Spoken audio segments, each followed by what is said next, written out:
Greetings, friends. It's me, Wayman29, and I just thought I would come on and see what was going on in the world of YouTube.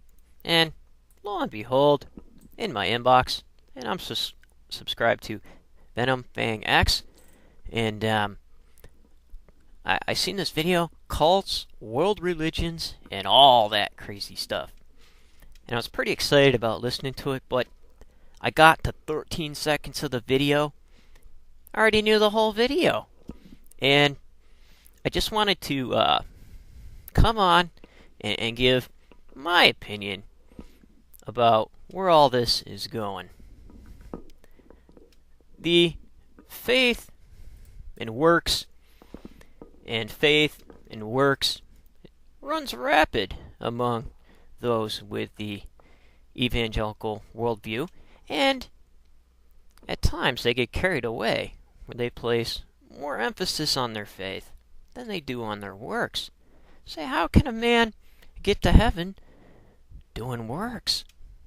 I think the Apostle Paul may have started that. However, they forget that the whole thing is talked about in that chapter of James that everybody never takes time to flip through the back of the book and look at it. Faith without works is dead. And this is a sermon, so to speak, to my distinguished colleague Venom Fang X on something that possibly he may be overlooking. We're going to start with James 2:14 because this is where it's talked about. What does it profit, my brethren, if somebody says he has faith, but does not have works? Can faith save him?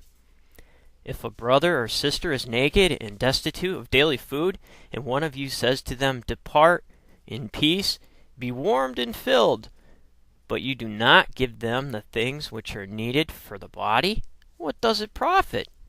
Thus also faith by itself, if it does not have works, is dead. But if someone will say, "You have faith, and I have works, show me your faith without your works, and I will show you my faith by my works." You believe that there is one God, you do well. Even the demons believe and tremble.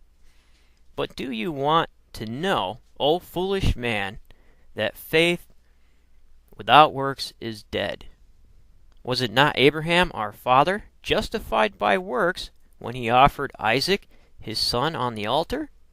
Do you see that faith was working together with his works? And by works faith was made perfect. And Scripture was fulfilled, which says, Abraham believed God, and it was accounted to him for righteousness, and he was called the friend of God. You see then that a man is justified by works, and not by faith only. So there you have it, Venom Fang X. Sorry I had to do the video, but apparently works tend to be very important. And I tell you what, if I look out my window and the Mormons pull in with a big truck of fresh water and they give it to my neighbors because of the flooding, they're doing good works. I don't really care what they believe in, as long as they're not being destructive to themselves and their followers and stockpiling arms like Waco, Texas, and the Branch Davidians. And if I look out my window and a Jehovah's Witness knocks on my door and says, "Hey, I'm kind of concerned about where your life is headed, and I want to talk to you about it because I'm personally concerned," I would say, come on in, have a cup of coffee if you drink it, and we'll talk about it. Maybe you need to be concerned, maybe you don't. But I know that that person who cares for me, if my tire was broken down on the side of the road, they may be the first to fix it. So, all I'm saying is, when labeling people, belief systems, don't think that your theology and your rendering of the biblical text is the only thing out there. Because unfortunately, the world is getting much, much smaller. And someday you may realize that you may actually have to get along with the people that you happen to disagree with in order to get into heaven. And Jesus says, you do it to the least of these, my brethren, you have done it to me. So, I hope people run over there, take a look at James, because maybe you should even pass it around to some friends who are of this kind of thought process. It is most damaging, and the ideas can either close the doors of heaven or open them up. And I believe that I just opened the doors of heaven for many, who many thought would not be there. I'm going to top it off with a little joke.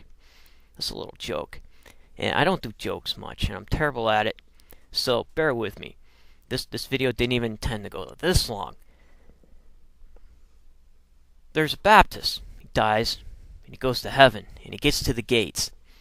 And he says to St. Peter, hey, show me heaven. I just want to see it.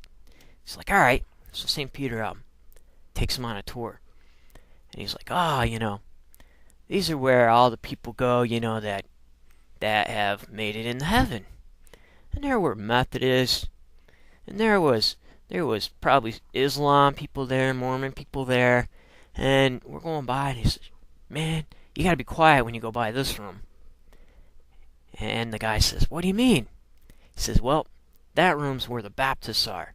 They think they're the only people here. So there you have it, friends.